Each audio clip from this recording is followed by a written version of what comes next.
Ekonomi utama kota ini digerakkan oleh sektor jasa, dan Betul. saya kira event-event seperti itu harus didukung oleh DPRD. DPRD harus mendorong ke Pak Wali Kota terutama Pak Wali Kota baru dengan semangat Betul. kreatif hubnya misalnya. Yes. Pak Wali mau bikin, dan saya kira semangatnya ketemulah.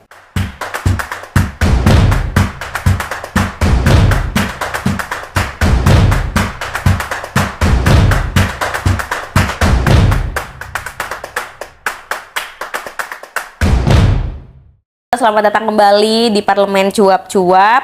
Hari ini masih ditemenin sama Disi di episode kali ini. Saya nggak sendiri karena sebentar lagi saya juga akan ngobrol-ngobrol bareng sama Bapak Zulhajar SIP MA. Halo. Assalamualaikum Bapak. Ya, Gimana kabarnya? Baik. Mohon maaf lahir batin. Mohon maaf lahir batin, Bapak. Video. Bapak ini sapaan akrabnya Pak Icul ya? Ya, Pak Icul. Pak Icul. Kenapa namanya dipanggil Pak Icul, Pak? Itu dapat di kampus, kan nama Sul. Jadi senior-senior dulu panggil Cul. Icul gitu. Ya, jadi tambahin I aja Icul, depannya. Iya, tambah I. Oke. Saya depannya. Itu dapat di kampus itu. Oh, dapat di kampus. Pak Icul ini dari Partai PKB. Ya, Partai Kebangkitan Bangsa. Dan sekarang menduduki Komisi B. Komisi B. Di DPRD Kota Makassar. Ya, Komisi Ekonomi dan Keuangan tepatnya. Ekonomi dan Keuangan. Nah, sebelumnya ini yang menarik. Bapak Icul ini ternyata seorang akademisi juga. Ya. Ya kan? Kemarin tapi sampai sekarang masih ngajar, Pak? Semester ini saya jadi dosen praktisi. Oh, oke. Di kampus. Oke. Kemarin menjadi akademisi, tapi menjadi bagian dari staf khusus Provinsi Sulsel. Staf khusus gubernur, wakil gubernur dulu. Oke. Jadi gubernur di Andi Sudirman Sulaiman. Oke. Pertama kemarin. Wih, keren. Tapi ini yang menarik karena teman-teman kalau misalnya mungkin kemarin udah nonton dari episode yang kemarin-kemarin, itu kan rata-rata backgroundnya hukum, ekonomi, pebisnis. Nah, tapi kalau Pak Icul ini memang ternyata dari kuliah itu ambil ilmu politik ya? Ilmu politik. Kenapa, Pak? Iya, karena itu yang lulus UMPTN namanya. SBMPTN? Bukan. Oh, kalau dulu ya. Kalau zaman saya SBMPTN. Saya UMPTN kalau tidak salah ingat. UMPTN berarti yang lolos di situ. Ilmu politik. Unhas angkatan 2002. Jadi 23 tahun yang lalu. Saya masih kelas berapa itu? Masih kecil kayaknya itu. 2002 berarti masuk kuliah atau lulus? Masuk kuliah. Masuk kuliah 2002. Lulusnya sesuai batas DO 7 tahun. Oke. Tahun 2009. Oke. Berarti lulusnya 2009 ya tadi ya, 2009. Dan akhirnya sejak tahun 2009 lanjut lagi mungkin untuk sejak mahasiswa itu kan banyak aktivitas di kampus. Yes. Istilah ini teman-teman aktivis lah, demo-demo, aktif di lembaga mahasiswa, di himpunan mahasiswa politik, di BEM Visip Unhas, terus ada aktif di NGO juga, namanya Active Society Institute, aktif riset, penelitian, ikut-ikut proyek-proyek penelitian gitu. Sampai selesai kuliah, saya diminta teman-teman itu yang saya bilang Active Society Institute itu aksi NGO. Saya jadi direktur setelah lulus kuliah. 2 tahun itu kebetulan setelah 2009 sampai 2011 itu saya aktif jadi direktur di Active Society Institute. Dulu gerakannya itu pemberdayaan isu advokasi ekonomi perkotaan. Jadi advokasi soal pedagang pasar tradisional atau pasar lokal. Dulu itu kita advokasi di Pasar Terong sama Pasar Panampu dan beberapa inilah isu aksi waktu itu ya, isu soal pemberdayaan masyarakat ekonomi masyarakat Kota Makassar. Tapi aktivitas advokasi begitu dari sejak mahasiswa dilakukan. Nah, 2011 kebetulan aksi menjadi mitra dari sebuah program yang UGM punya bersama Norwegia. Ada program kerjasama antara Universitas Oslo, Norwegia dengan UGM. Nah, salah satu mitra kerjanya itu NGO namanya, yang saya direktur waktu itu, kami diundang ke Jogja. Terus setelah itu kami ditawari untuk program beasiswa dari Norwegia, tapi kuliahnya di UGM. Nah, karena saya direktur, teman-teman percayakan saya mewakili lembaga saya untuk dapat beasiswa S2 di ilmu politik juga, UGM. 2011 sampai 2016, 5 tahun S2. Batas Dewa juga. Batas Dewa juga. Memang pokoknya kita push my limit gitu ya Pak ya. Pokoknya sampai batasnya kita akan ke situ aja. Pokoknya sebelum di DO kita udah lulus aja gitu ya Pak ya. Berarti itu 2 tahun dia direktur, 2009 selesai kuliah, dan langsung jadi direktur. 2011 lulus untuk program beasiswa di UGM itu sampai 2016. Sampai 2016. Tapi ada jeda setahun itu saya di Kalimantan. Jadi manajer program soal pemberdayaan masyarakat desa di pedalaman Kalimantan, di kampung-kampung Dayak waktu itu. Itu program soal isu ekologis, isu lingkungan. Nah, kembali selesaikan 2016, kembali selesaikan tesis saya di UGM. Habis itu diajak masuk kuliah. Berarti kemarin sempat break dulu ya Pak ya? Sebenarnya kan itu tinggal penyelesaian tesis, jadi orang bisa kemana saja waktu itu. 2016 selesai, diajak gabung di staf pengajar di ilmu politik UNHAS.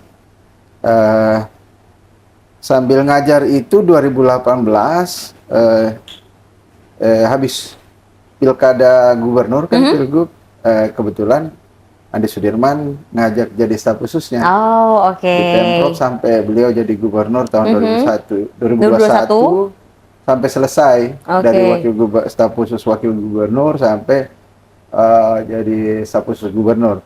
Setelah itu kepikiran untuk maju jadi anggota legislatif di Kota Makassar. Akhirnya jadilah sekarang. Kejadiannya kayak gini. Waduh, kejadiannya begitu cepat.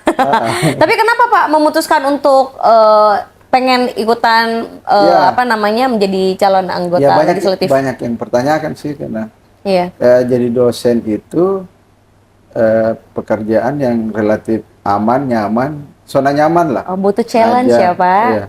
Kayaknya seperti itu. Butuh dunia baru lagi. Sesuatu yang menantang di mungkin? Di satu sisi di kampus kayaknya karirnya mentok karena nggak bisa jadi dosen PNS. Karena umurnya sudah lewat, jadi selama bertahun-tahun itu hanya jadi dosen non PNS di kampus. Kayaknya dunia baru lebih menantang untuk ini.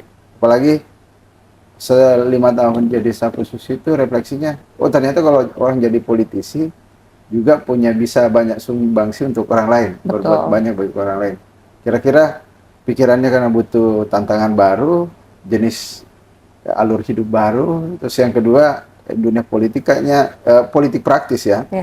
Kayaknya bisa mengakses banyak hal untuk membantu banyak orang. Kira-kira sesederhana sekaligus serumit itu dalam pikirannya.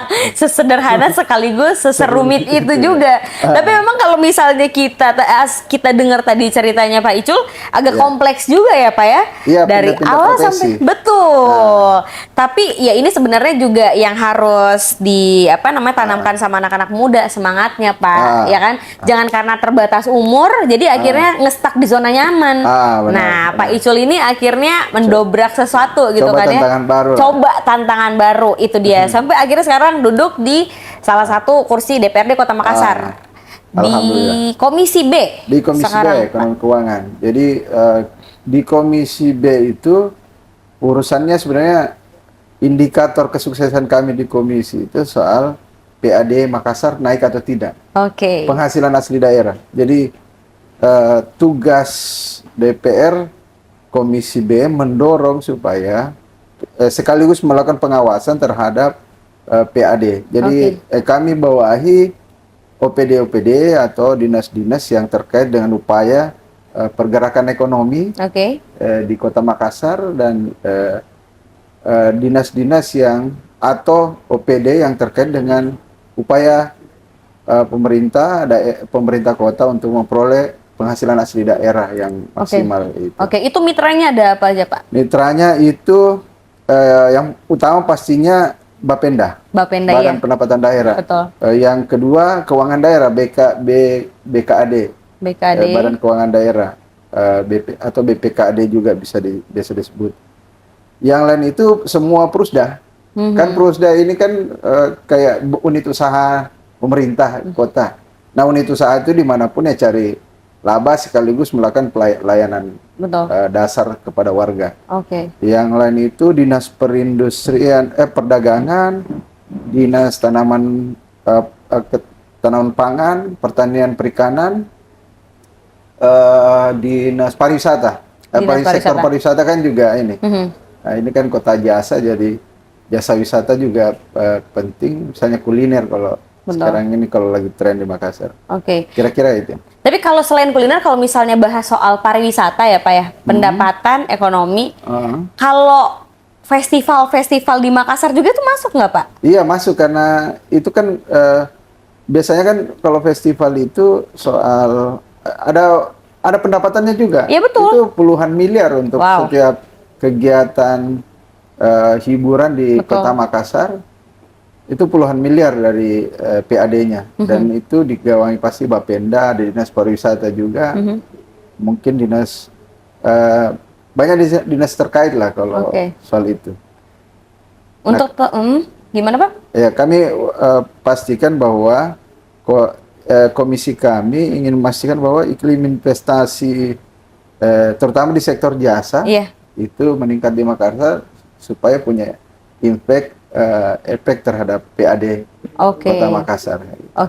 Ini kan dari kemarin udah banyak juga, ada beberapa rekan Bapak dari Komisi B yang saya ajakin ngobrol, ngebahas kemarin tuh kalau misalnya bahas perekonomian, pasar, parkir, terus habis itu air, terus habis itu juga UMKM, sektor pariwisata juga mungkin kuliner. Nah, festival ini yang saya belum pernah bahas nih Pak, yang kayak gitu-gituan.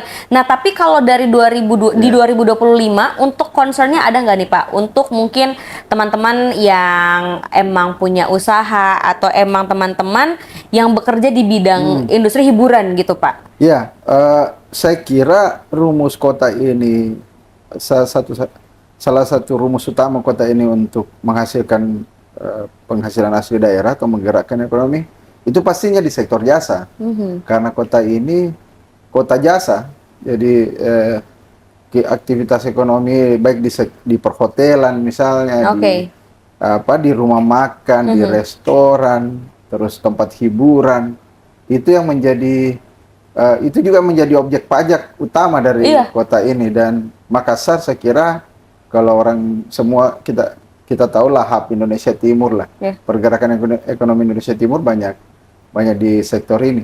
Saya kira harus ada upaya khusus, terutama kita mendorong di Komisi B untuk menciptakan ekosistem untuk membuat banyak event kuliner, banyak event wisata, banyak event hiburan lah, kayak konser apa diadakan di kota ini.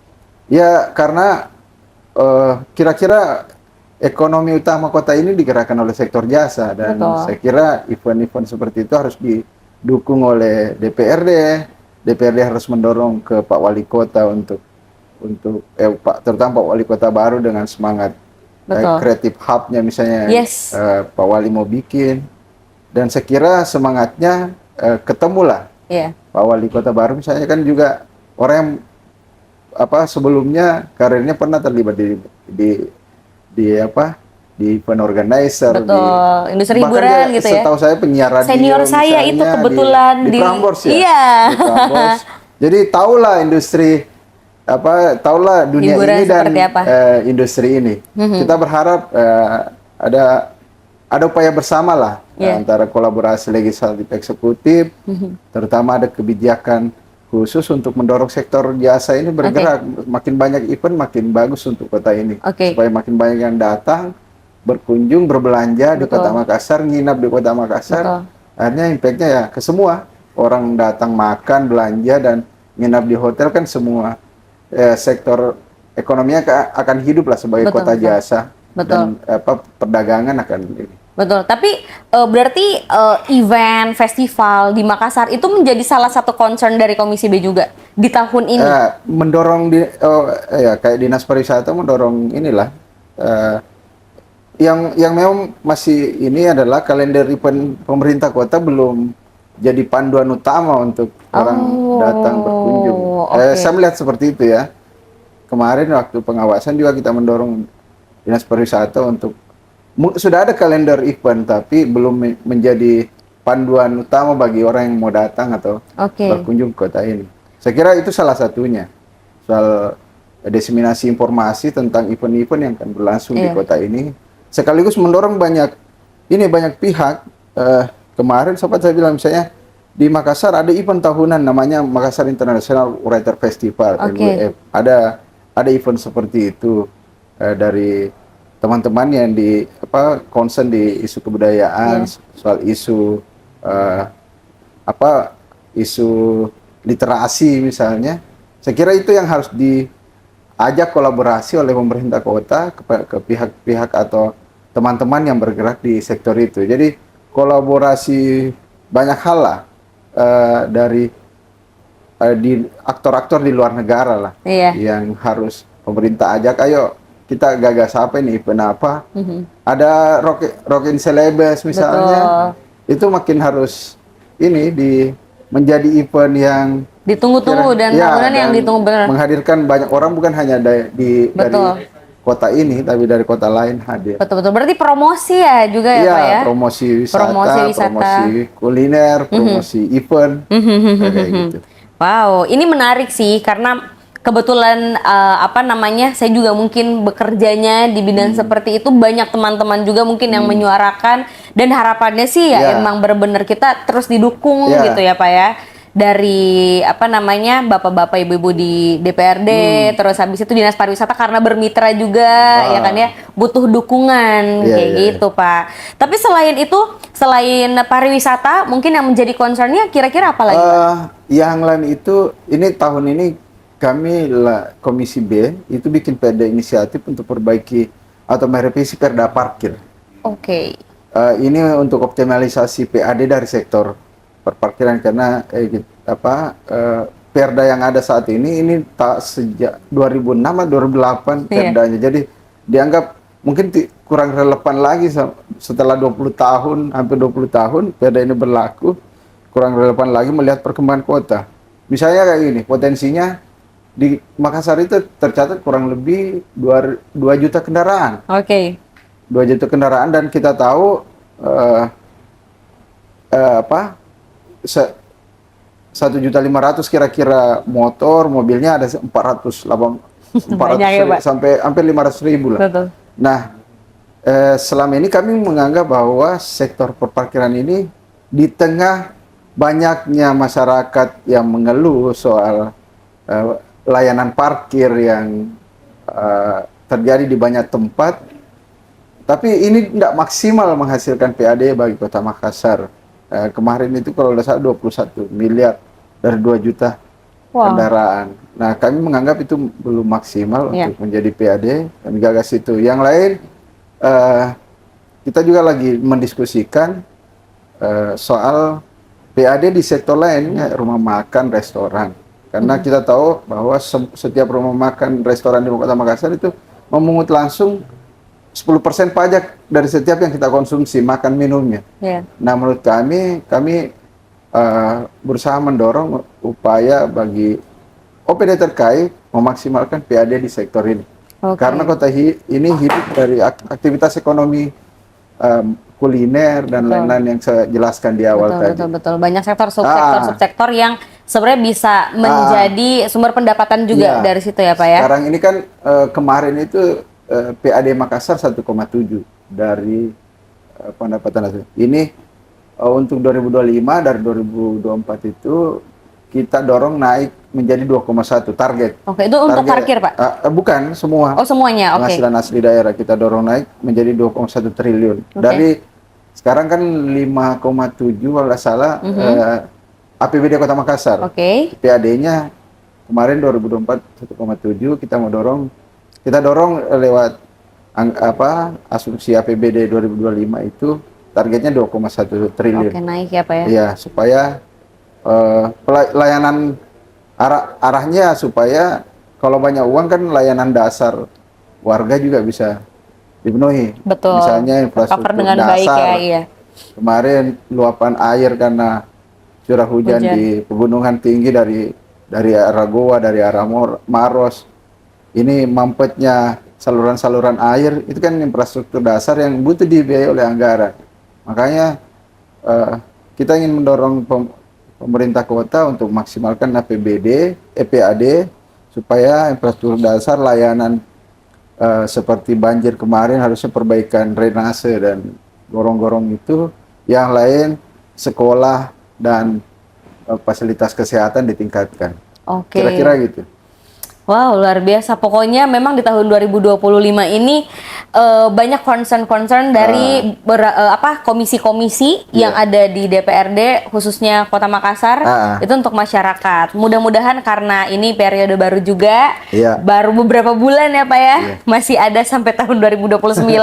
Mohon doanya lah. Mohon doanya, wali kota baru juga. Nah, semangatnya semangat baru. Semangatnya harus semua, karena semuanya baru kan Pak, apalagi di DPRD Kota Makassar katanya sebagian besar itu juga wajah-wajah baru juga kan ya. Hampir lebih dari setengah kayaknya itu. Itu wajah baru. Nah, itu mudah-mudahan bisa menjadi semangat baru juga untuk membangun Kota Makassar yang lebih baik lagi. Tepuk tangan dulu dong. Tepuk tangan penonton bayaran.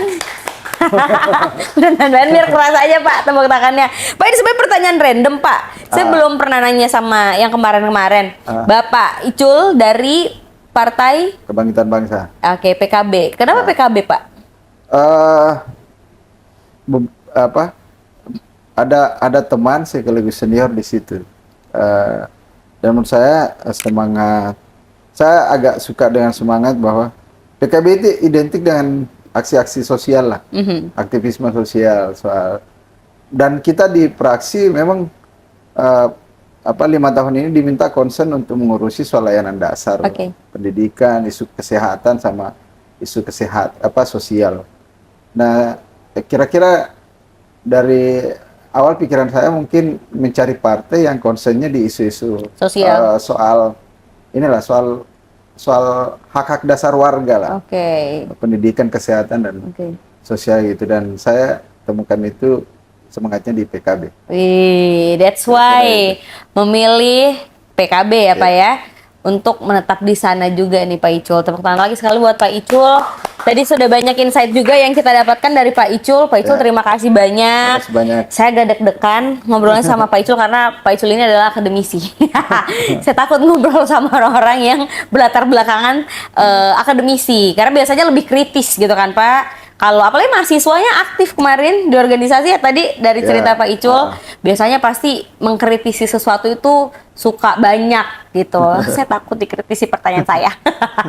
Tapi tidaklah sampai sejauh ini. Kalau begitu Pak Icul, terima kasih banyak. Pokoknya sekali lagi panjang umur sampai 2029. Amin, amin. Menjalankan tugasnya dengan baik bersama Komisi B. Entah mungkin nanti 2,5 tahun kemudian akan di Komisi B lagi, atau digeser lagi. Pindah sih ke Komisi D. Oh, kesehatan, itu dia. Sosial. Betul. Sesuai dengan concernnya ya Pak ya. Nah, itu dia, mudah-mudahan setelah dari Komisi B pindah ke Komisi D, insya Allah itu bisa mengemban tugasnya juga dengan sangat baik ya Pak Icul ya. Terima kasih banyak sekali lagi untuk Pak Icul untuk waktunya. Salam sama rekan-rekan di Komisi B. Oke deh, kalau gitu terima kasih sudah menonton channel video ini. Sampai ketemu lagi di episode selanjutnya dari Parlemen Cuap-Cuap. Bye-bye.